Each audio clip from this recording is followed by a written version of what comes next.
Hair fall తో బాధపడుతున్నారా? 150+ branches ఉన్న అడ్వాన్స్డ్ గ్రో హెయిర్ క్లినిక్ లో ఫ్రీ కన్సల్టేషన్ కోసం కాల్ చేయండి. నమస్తే, నేను విజయ్.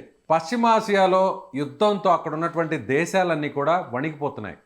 ముఖ్యంగా ఇజ్రాయెల్తో కలిసి అమెరికా చేస్తున్నటువంటి యుద్ధం, ఇరాన్ మీద చేస్తున్నటువంటి యుద్ధంతో మొత్తం అక్కడ చుట్టుపక్కల ఉన్నటువంటి దేశాలన్నీ కూడా వణికిపోయే పరిస్థితి.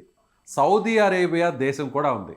సౌదీ అరేబియా అనగానే మనకి ముఖ్యంగా ముస్లిమ్స్ అందరికీ గుర్తుకొచ్చేటువంటి పవిత్రమైనటువంటి మక్కా, మదీనా, ఈ రెండు నగరాలు గుర్తొస్తాయి. అయితే ఇప్పుడు సౌదీ అరేబియాలో అనేక చోట్ల డ్రోన్లతో అక్కడ దాడులు చేస్తున్నటువంటి ఇరాన్, సో ఇప్పుడు మక్కాలో పరిస్థితి ఎలా ఉందనేటువంటి ఆందోళన ఈ పవిత్రమైనటువంటి రంజాన్ మాసంలో ప్రతి మహమ్మదీయుడు ఆలోచన చేసేటువంటి పరిస్థితి. నిజంగా మక్కాలో అక్కడ పరిస్థితి ఎలా ఉందో తెలుసుకునేటువంటి ప్రయత్నం చేస్తాం. నేరుగా ప్రస్తుతం మక్కా నుంచి అక్కడి నుంచి లైవ్ ద్వారా మనకి తాజా పరిస్థితిని వివరించడానికి ఆంధ్రప్రదేశ్ ఉర్దూ అకాడమీ చైర్మన్ ఫరూక్ షుబ్లీ గారు. ఫరూక్ గారు, మీ అక్కడ ఉన్నటువంటి హోటల్లో ఉన్నట్టున్నారు. అక్కడ చుట్టుపక్కల ఉన్నటువంటి పరిస్థితులు ఎలా ఉన్నాయి? సౌదీ అరేబియా మీద విస్తృతంగా దాడి చేస్తుంది ఇరాన్. ఎందుకంటే సౌదీ అరేబియాలో కూడా అమెరికాకు సంబంధించినటువంటి మిలిటరీ ఎయిర్ బేసెస్ కూడా ఉన్నాయి. సో చాలా చోట్ల కూడా దాడి జరిగిందనేటువంటి వార్తలు వస్తున్నాయి. చాలామంది ఇక్కడి నుంచి మక్కాకు వెళ్ళినటువంటి అనేక మంది యాత్రికులు కూడా అక్కడ చిక్కుకుపోయి ఉన్నారు, భయంతో వణిగిపోతున్నారు అనేటువంటి ఒక వార్తలు వినిపిస్తున్నాయి. అక్కడ తాజా పరిస్థితి ఎలా ఉందంటారు? నమస్కారం అండి, అస్సలాము అలైకుం. ఇక్కడ ఏదైతే ఈ పశ్చిమాసియా దేశాల్లో నెలకొన్నటువంటి పరిస్థితి ఉందో, దీని ద్వారా ఏంటంటే మేజర్ గా ఏంటంటే వీళ్ళు ఇరాన్ టార్గెట్ చేసింది అమెరికా యొక్క ఎయిర్ బేస్ ఎక్కడైతే ఉందో అక్కడ వీళ్ళు టార్గెట్ చేశారు. రెండోది ఇక్కడ మనం గమనించాల్సిన అంశం ఏంటంటే వారు ఎక్కడ కూడాను సివిలియన్స్ కి, అంటే వేరే చోట సివిలియన్స్ కి ఎక్కడ కూడాను ఇబ్బంది పెట్టలేదు. మూడోది వచ్చేసి ఇది మనం మాట్లాడుకుంటుంది ఏదైతే మక్కా మరియు మదీనా ప్లేసెస్ ఉన్నాయో ఇవి అతి పవిత్రంగా భావించేటటువంటి ముస్లిం కంట్రీస్ అన్ని కూడాను పవిత్రంగా భావించేటటువంటి ప్రాంతాలు. కాబట్టి ఇరాన్ ఇక్కడ ఇచ్చేయటం అనేది ఎట్టి పరిస్థితిలో కూడాను అది జరిగేటటువంటి పరిస్థితి కాదు. ఇక్కడ దాదాపు ప్రపంచంలో ఉన్నటువంటి 55 నుంచి 58 ముస్లిం దేశాల నుంచి ప్రతి ఒక్కరు ఇక్కడ ప్రతినిధిగా ఉంటారు. ప్రతి ఒక్కరు కూడాను అక్కడ నుంచి సామాన్య ప్రజలు సైతం కూడాను ఇక్కడికి వచ్చి ఉంటారు. కాబట్టి అంత ఈజీగా ఏంటంటే ఇక్కడ అటువంటి పరిస్థితులు అయితే ఏర్పడవు. బట్ వన్ థింగ్ ఏంటంటే ఈ ఎయిర్ బేస్లు, అంటే ఈ ఎయిర్లైన్స్ అనేవి స్టాప్ చేయడం వల్ల ఏదైతే సామాన్య ప్రజలు ఎవరైతే డిఫరెంట్ కంట్రీస్ నుంచి ఇక్కడికి వచ్చినారో జస్ట్ నాలాగా వాళ్ళకి ఏంటంటే రిటర్న్ వెళ్ళేటటువంటి ఫెసిలిటీ ఎలా ఉంటుందా అన్న ఒక భయాందోళన ఉన్నారు తప్పించి ఇక్కడైతే పరిస్థితి కంప్లీట్ గా నార్మల్ గా ఉంది. ఆ జనరల్ డిస్కషన్ ఉంది. ఇప్పుడు మనకి భారతదేశంలో ఏ రకంగా అయితే మనం డిస్కషన్ చేసుకుంటున్నాం అలాగే ఇక్కడ ఏంటంటే నిజం చెప్పాలంటే మనకు భారతదేశంలో జరుగుతున్నటువంటి డిస్కషన్ కన్నాను ఇక్కడ డిస్కషన్ చాలా తక్కువగా అనిపించింది నాకు. ఇక్కడ ఎవరు కూడాను అది దీని గురించి పెద్దగా అంటే ఆ లాంగ్వేజ్ కూడా మాకు అర్థం అయి ఉండకపోవచ్చు. బట్ వీళ్ళు ఏంటంటే వీళ్ళకి ఒక మైండ్ సెట్ అనేది ఉంటుంది. ఆ మైండ్ సెట్ ని బట్టే వీళ్ళు వెళ్తారు. కానీ ఎస్పెషల్ గా మక్కా మరియు మదీనా ఇక్కడ మట్టుకు ఆల్మోస్ట్ కంప్లీట్ గా ఏంటంటే ఆధ్యాత్మిక భావన ఉంటుంది. 24/7 365 డేస్ ఇక్కడ కంప్లీట్ గా ఏంటంటే జనాలు రావటం పోవడం. ఇవాళ ఐ థింక్ 1.2 crores ఇవాళ విజిటర్స్ గా నమోదై ఉందండి. అంటే మక్కా మదీనాకి రెండు చోట్లకి కేవలం మక్కా అండి, నేను కేవలం మక్కా గురించి మాట్లాడుతున్నాను. నిన్నటి వరకు నేను మదీనాలో ఉన్నాను 5 days. మదీనా నుంచి బయలుదేరి నేను వచ్చాను. ఉమ్రా చేయడానికి జనరల్ రోజుల్లో మహా అయితే ఒక 2 hours 2.5 hours మాక్సిమం అంటే పడుతుందండి. మాకు 9 hours పట్టింది సార్. 9 hours. అంటే అంత ఎక్కువ మంది వచ్చారు. అసలు అడుగు వేయటానికి అసలు ప్లేస్ లేదు. ఎక్కడ ఈ వార్ ఇంపాక్ట్ ఎక్కడ కూడా కనిపించట్లేదు వచ్చేటువంటి అసలు దూరం దాకా సార్. నథింగ్ అసలు. అదే బిగ్ జీరో. ఎక్కడ భయపడడం కానీ మరియు మదీనాలో nothing, a big zero sir. Including ఇప్పుడు నేను ఉన్నాను, నాకైతే భారతదేశం నుంచి అనేక మంది నా మిత్రులు విజయవాడ నుంచి వీళ్ళందరూ కూడా ఫోన్ చేసి ఏమంటే ఎలా ఉన్నారు అంటే నేను ఆశ్చర్యపోతున్నా, ఏం జరిగిందని చెప్పి నన్ను ఇంతలా అడుగుతున్నారు అని చెప్పి. ఇక్కడైతే 100% ఏంటంటే ఇక్కడ ఎటువంటి ఇబ్బంది లేదు. మనం భయపడుతుందల్లా లేకపోతే మనసులో ఉన్నటువంటి ఒక భయమల్లా ఏంటంటే ఆ ఏదైతే రిటర్న్ ఫ్లైట్ ఉందో ఆ రిటర్న్ ఫ్లైట్ ఇప్పుడు ఎయిర్లైన్స్ అన్ని కూడా మూసేశారంటున్నారు. కాబట్టి ఆ రిటర్న్ ఫ్లైట్ ఆ రోజుకు ఉంటుందా ఉండదా అనేదే టెన్షన్. ఒకవేళ ఉండకపోయినా కూడా కానీ ఒకటైతే కన్ఫర్మ్ గా మీరు ఆల్రెడీ మన విదేశాంగ మంత్రి గారు ఆల్రెడీ జయశంకర్ గారు ఒక నోట్ అనేది ఇచ్చారు. అవసరం పడితే కనుక ప్రత్యేకమైనటువంటి విమానాలను నడిపి మనం భారతదేశంలో ఉన్నటువంటి వాళ్ళందరినీ కూడాను, భారతదేశం సంబంధించిన వాళ్ళందరినీ కూడా వెనక్కి తప్పించుకుంటాం అని చెప్పి. అలాగే ఈ రోజున అనేక ప్రముఖ పత్రికల్లో కూడాను ప్రచురమైంది.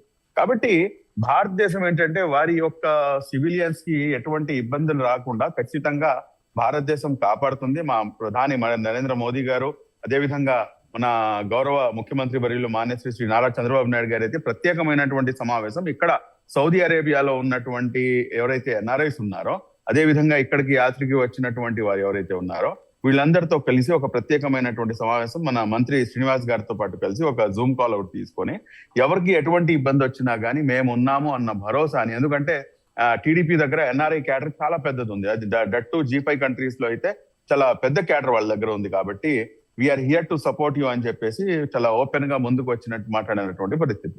అవసరం పడితే కనుక మోదీ గారు అదేవిధంగా చంద్రబాబు గారు ప్రత్యేక విమానం వేసైనా కానీ మమ్మల్ని రప్పించుకుంటారన్న ధీమా అయితే మాకుందండి. రైట్. అలాగే ఫరూక్ షిబ్లీ గారు, సో ఇక్కడ దుబాయ్లో చాలామంది పర్యాటకులు వచ్చుంటారు. వరల్డ్ క్లాస్ హోటల్స్ అన్నీ కూడా అక్కడే ఉన్నాయి. సో అక్కడ చాలామంది విజిటర్స్, టూరిస్టులు అందరూ అక్కడే వచ్చి ఫ్లైట్స్ అన్నీ కూడా బ్లాక్ అయిపోవడం వల్ల, జామ్ అయిపోవడం వల్ల సో అక్కడ చాలా ఎక్స్పెన్సివ్. ఇప్పుడు మీరున్నటువంటి ఆ ప్లేస్లు కూడా మోస్ట్లీ అలాంటి ఎక్స్పెన్సివ్ హోటల్సే ఉంటాయి, అక్కడ ఉన్నటువంటి టారిఫ్స్ అన్నీ కూడా. అయితే అక్కడ గవర్నమెంట్ ఏం చేసిందంటే దుబాయ్లో, సో ఎవరైతే హోటల్స్లో ఉన్నారో వాళ్ళ దగ్గర నుంచి ఎక్స్టెన్షన్ అయినటువంటి ఆ డేస్కి ఎక్కడ కూడా మీరు ఛార్జెస్ కలెక్ట్ చేయొద్దు. అది ఎంత టారిఫ్స్ అయినా కూడా, ఎంత కాస్ట్ అయినా కూడా దానికి సంబంధించినటువంటి ఆ ఎక్స్పెండిచర్ అంతా కూడా మేమే బేర్ చేస్తాము, మేమే మీకు రిటర్న్ ఇస్తాము అనేటువంటి ఒక అనౌన్స్మెంట్ కూడా చేసింది. అలాంటి సిచ్యువేషన్ ఏమన్నా సౌదీ అరేబియాలో మక్కా మదీనాలో ఏమన్నా గవర్నమెంట్ అలాంటి అనౌన్స్మెంట్ ఏమైనా చేసినా అక్కడికి వచ్చినటువంటి విజిటర్స్ కావచ్చు, ఆ డివోటీస్కి ఏమన్నా ఆ ఫెసిలిటీ ఏమైనా కల్పించిందంటారా ఈ ఫ్లైట్స్ అన్ని క్లోజ్ అయిపోవడం వల్ల? అంటే ఒకటి మీరు ఇక్కడ గమనించాల్సింది ఏంటంటే సార్, దుబాయ్ని టార్గెట్ చేయడానికి, జిద్దాని టార్గెట్ చేయడానికి, సౌదీ అరేబియాకి టార్గెట్ చేయడానికి, మక్కా మదీనా సిటీస్ కి టార్గెట్ చేయడానికి నక్కకి నాగలోకానికి ఉన్నంత తేడా ఉంది. దుబాయ్ని టార్గెట్ చేయడానికి గల కారణం ఏంటి? అది highly commercial area number 1. Number 2 American air base ఉంది. నంబర్ 3 వచ్చేసి ఏంటంటే అక్కడ ఎప్పుడైతే వాళ్ళ యొక్క కమర్షియల్ పాయింట్ మీద మనం కొడతామో ఆటోమేటిక్ గా రిటాలియేషన్ అనేది ఉంటుంది అని చెప్పేసి వారి యొక్క ఒక యుద్ధ నీతి అది. అదే విధంగా రియాద్ పరిస్థితి కూడాను అదే.